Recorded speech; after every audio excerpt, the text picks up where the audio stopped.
Welcome back to morning delight. अच्छा जी, अब हमारे पास जो दो बहुत ही मज़े के गेस्ट मौजूद, मज़े के लिए वो डिफरेंट है, उनका काम बहुत ज़बरदस्त है। एक गेस्ट जो हैं उनका काम डिज़ास्टर मैनेजमेंट, उनका एक वेलफेयर ट्रस्ट है। और डिज़ास्टर मैनेजमेंट जो हमारे पे ऑन एंड ऑफ कोई ना कोई सिचुएशन कभी आ जाती है, कभी सैलाब आ जाता है, कभी अर्थक्वेक आ जाता है, कभी इस तरह की सिचुएशन हर जगह आती हैं ऑल ओवर द वर्ल्ड। कहीं ना कहीं कभी ऐसा हो जाता है, हमारे यहाँ भी होता है। रिसेंटली एक अर्थक्वेक भी आया जो बलूचिस्तान, जिसमें बहुत इफेक्ट हुआ। बहुत ही आला खिदमत वहाँ पे अंजाम देते हैं। हमारे पास मौजूद है जी अल खैर ट्रस्ट है, जिनका आपने काफ़ी सुना पढ़ा और बोर्ड्स भी देखते होंगे।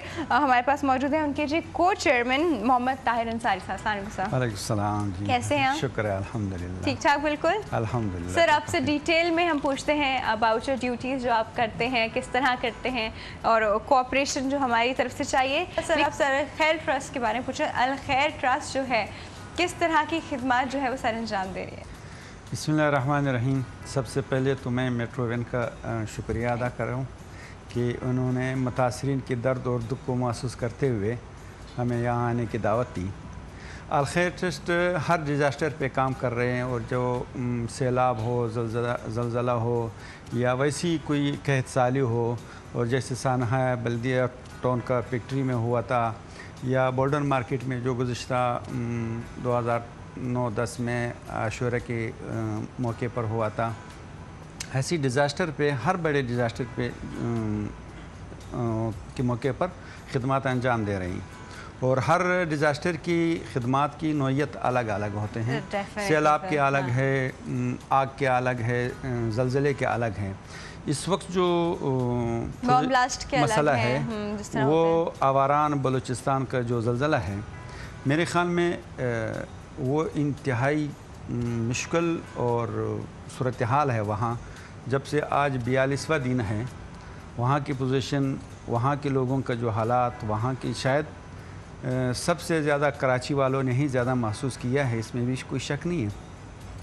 अल खैर ट्रस्ट ने वहाँ 24 तारीख़ को ज़लज़ला आया था, और 26 तारीख़ को वहाँ पे अपना रिलीफ कैंप कायम किया गया, और बाकायदा वहाँ पे ज़रूरियात ज़िंदगी की तमाम 26 अशिया वहाँ पर फराहम की गई, वहाँ के सप्लाई शुरू कर दी। और वहाँ कुछ हालात और उसकी मसाइल भी थे, लेकिन अल्हम्दुलिल्लाह वहाँ को अल खैर ट्रस्ट ने बड़ी संजीदगी से कंट्रोल किया था।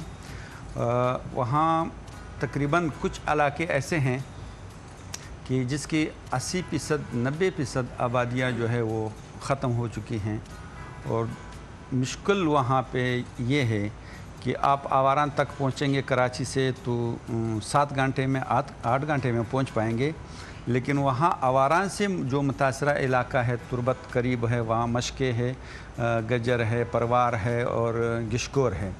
ये इतनी दूर दराज इलाके हैं कि हम यहाँ 48,000 50,000 रुपये ट्रक का किराया आवारान तक दिया करते थे, और 70,000 रुपये वहाँ पे गिशकोर और मशके से आगे गजर परवार के लिए वहाँ लगते हैं।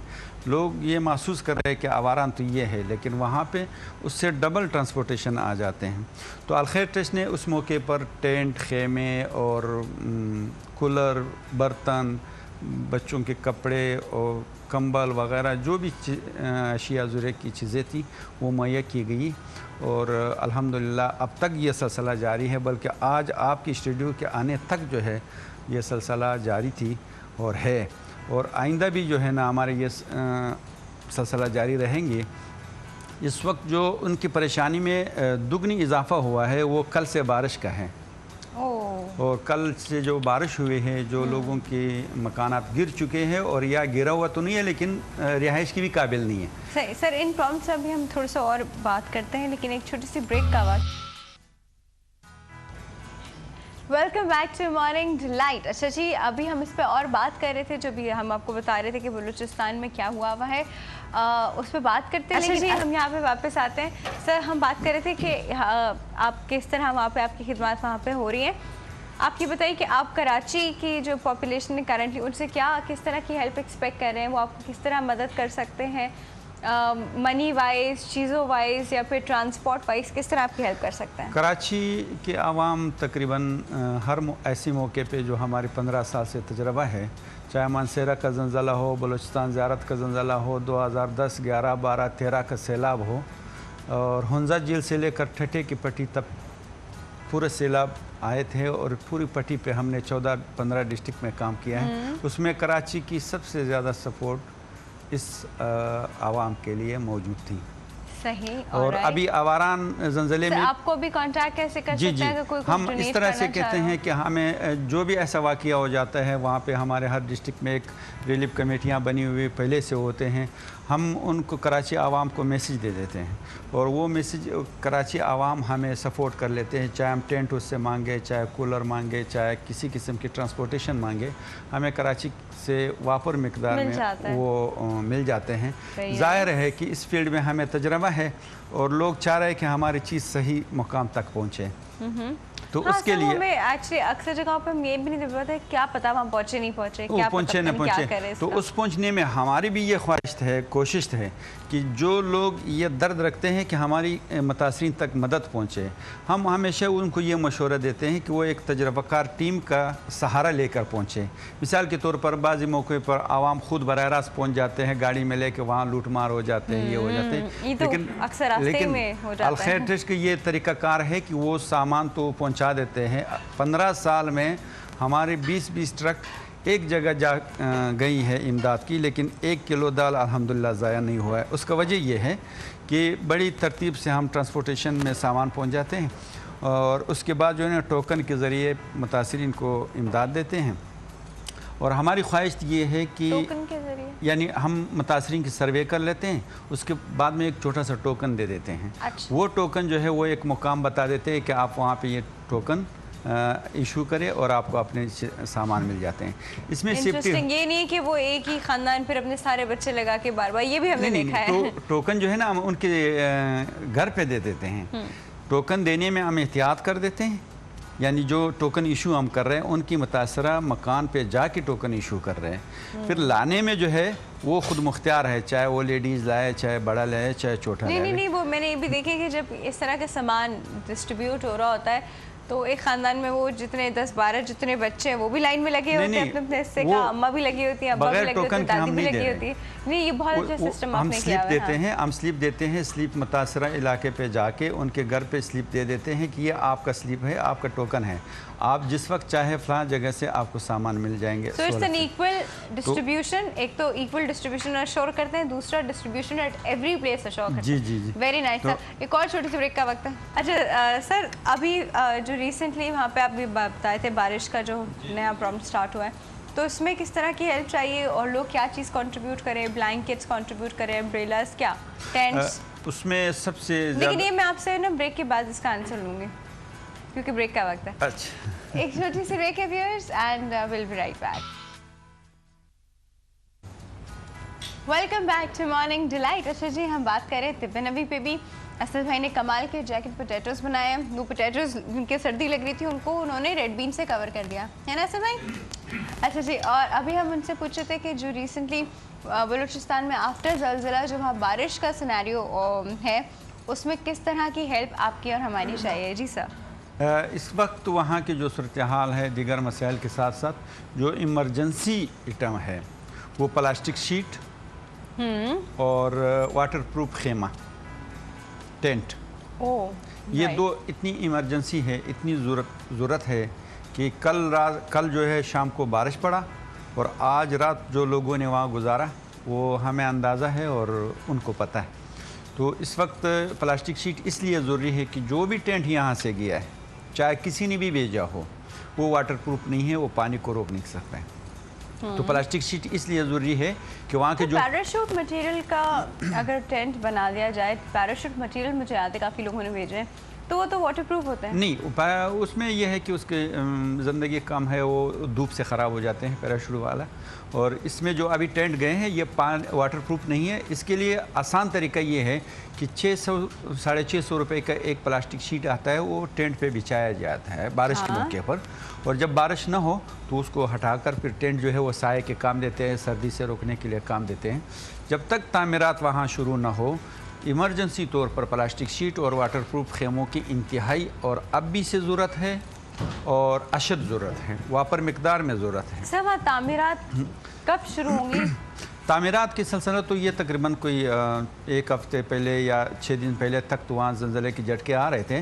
تعمیرات وہاں 3-4 قسم کی تعمیرات کی ضرورت ہے، اور جو وہاں ہے، ایک تو جھونپڑی نما جو اس کی 35 سے 40 ہزار روپے خرچہ ہے، جو وہاں کی بہت سی آبادی کا رہائش سے یہی جھونپڑی ہے، وہ بھی ضروری ہے۔ اور دوسرا یہ ہے کہ جو وہاں پہ مٹی کی دیواریں بنا کر اس کی چھتیں ڈالی جاتی ہیں، وہ تقریباً 1,20,000 روپے تک 1,30,000 روپے تک اس کا خرچہ ہے۔ اور تیسرا بات یہ ہے کہ وہ RCC کا زلزلہ پروف مکانات بنا دیا جائے، وہ تو ایک بہت زیادہ خرچہ بھی ہے اور زیادہ وقت کا بھی مسئلہ ہے، لیکن وہ لانگ ٹرم وہ صحیح رہے گا نا، کیونکہ وہاں تو لیکن وہ کوئی کر نہیں سکتے، وہ اربوں روپے کے کھربوں روپے کی مانگے گا۔ جو آبادی تباہ ہو چکی ہے، اس میں آلریڈی اس چیز کی ضرورت ہے کہ 35,000 والے 40,000 والے گھر شروع کیا جائے، اور دوسری یہ ہے کہ 1,30,000 1,40,000 والے جو وہاں کے اچھے رہائش ہے وہ گھر شروع کیا جائے۔ اس میں کوئی ایک بنا سکے یا 100 یا 1000 بنا سکے، اس کی ضرورت ہے۔ اور دوسری اہم بات آپ کو بتاؤں کہ اس وقت وہاں پہ کوئی مسجد، کوئی اسکول، کوئی مدرسہ، کوئی ہاسپٹل سالم نہیں ہے۔ وہاں کی بچوں کے لیے اسکول ہال نما خیموں کی انتہائی ضرورت ہے، جس کی زیادہ سے زیادہ 70 ہزار روپے قیمت ہے۔ وہ اس میں اسکول چلایا جا سکتا ہے، مدرسہ بنایا جا سکتا ہے، مسجد کی نماز پڑھائی جا سکتی ہے۔ واس میں مساجد تقریباً 90% تباہ ہو چکی ہیں، اسکول اور مدارس تباہ ہو چکی ہے۔ وہاں کی کمیونٹی بالکل کھلے آسمان تلے بیٹھی ہوئی ہے، تو لہٰذا اس وقت جو ضرورت ہے وہ بارش سے اور موسم سے بچانے کے لیے گرم کمبل، پلاسٹک شیٹ، خیمے، کوٹ اور ان گرم کپڑوں کی ضرورت ہے وہاں پہ، جو ایمرجنسی طور پر ہے۔ باقی آبادی کا جو ہے نا تعمیرات کا سلسلہ ہے وہ 3-4 کیٹیگریز میں ہیں، جو 35,000 میں بھی آپ ایک کسی گھر کو شیلٹر فراہم کر سکتے ہیں، اور 1,30,000 روپے میں اس کو بڑی بہترین گھر فراہم کر سکتے ہیں۔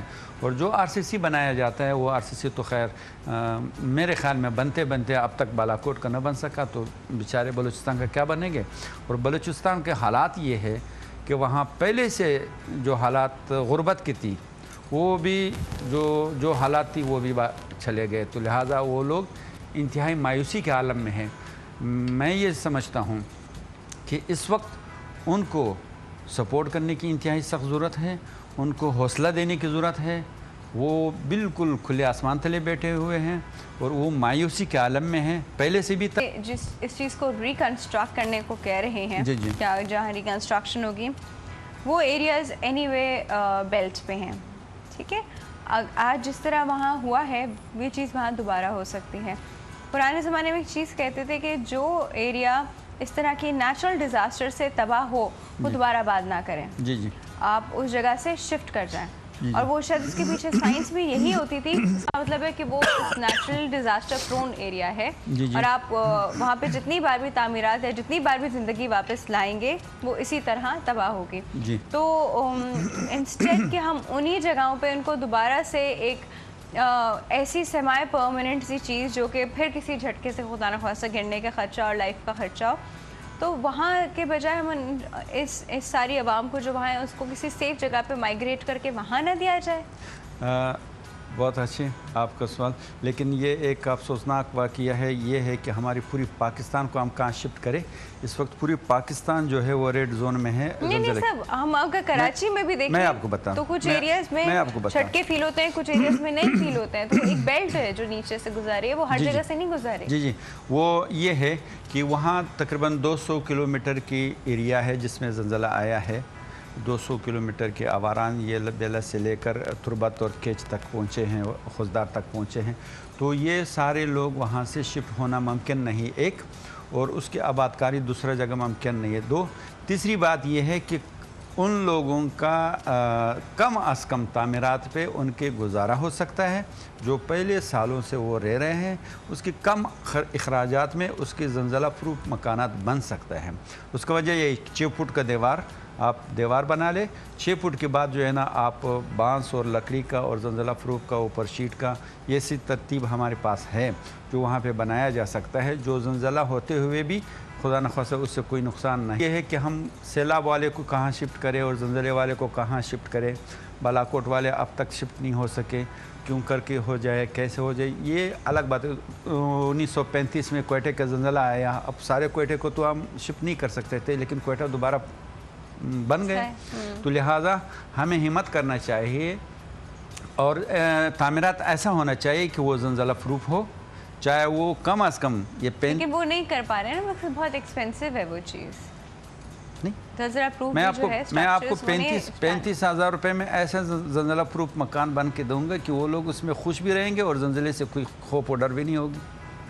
चलिए साहब, अभी अपने कॉन्टैक्ट के ज़राए हो गया, बिल्कुल वक्त ख़त्म हो गया, मुझे आवाज़ें आ रही हैं बहुत ज़ोर ज़ोर से, दिल नहीं चाह रहा क्योंकि इतनी अच्छी बात हो रही है, बट क्या कर सकते हैं। Sir thank you so much for coming sir, बहुत बहुत शुक्रिया आपके आने का। आपका भी शुक्रिया और मेट्रो टीवी का बहुत शुक्रिया, इतने खूबसूरत प्रोग्राम में मुझे इन्वाइट किया। सर आपने इस प्रोग्राम को खूबसूरत बना दिया है। अच्छा जी, फिर हम इंशाल्लाह आपकी खिदमत कल फिर हाजिर हो जाएंगे। आप अपना ख्याल